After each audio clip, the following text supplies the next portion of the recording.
So when we first got started in the space, we had this very interesting slide which would sort of kind of categorize the taxonomy of robots. Yeah. You know, what is a robot, right? Mm-hmm. Sort of how we sort of conceptualized it was something that compute, senses, and actuates in the world. Very likely falls in the category of robot. Yeah. And then that can be anything from, you know, you have a drone Mm-hmm. or a fixed wing Mm-hmm.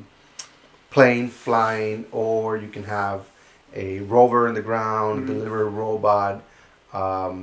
You could, you know, you mentioned quadrupeds earlier. Yeah. We work also, you know, very closely with underwater vehicles, Yep.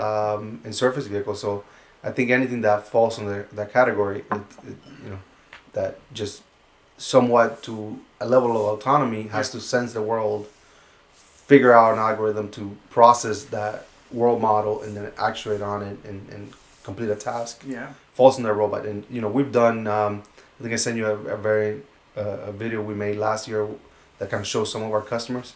You know, we even have a company in Colorado called Lunar Outpost, Mm-hmm. and they're looking to put a rover on the moon. So Nice. we pretty much work across the gambit of the robotics industry. Anyone that really needs compute, Yeah. storage, or any cloud service to extend their robot. Yeah, that's great to hear. And the reason I wanted to talk to you today is because in the drone space, in the architecture of a drone, typical drone or modern day drone, now has a companion computer. It could be an ARM based or an x86 based. But the important thing is that it's network connected now, and it's going back to the cloud, and the telemetry is going back home. Mm-hmm. Either to get remote control or to send just any of the sensor data that you collected.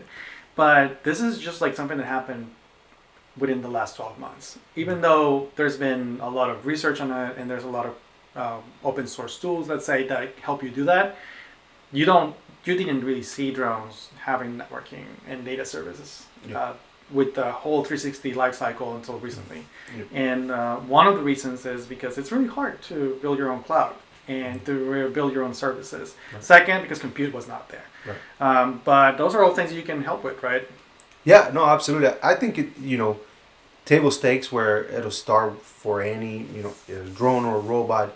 It just begins with the connectivity, right? I think our strategy doesn't, you know, we don't tell our customers you must have connectivity to the cloud. Mm-hmm. You know, most of our tools, you know, let's say ROS package that we made for, let's say for example, CloudWatch, Yeah. for data logging. The way those ROS packages work, you don't have to be 100% of the time up. You know, you don't have to have a 100% of the time uplink. Yeah. You know, that process would save the logs and store them locally. Mm-hmm. And then when you either go to home base or you get sporadic connectivity, you can push your logs, right? So you know, that's number one. I think number two is then having connectivity, right? Then if you have connectivity, and I think with the advent of, you know, millimeter wave, 5G, and now satellite communication, right? I think that makes it even more possible to have offsite kind of remote operations, either with drones or with, you know, unmanned vehicles. One, you know, can you collect your data and save it, and maybe it doesn't have to be 100% connected to the cloud. So, you know, get those kind of either ROS packages or services operational in your system. And then number two, if you have connectivity, then it opens up a much wider set of opportunities, and now you can do very interesting things with the robot.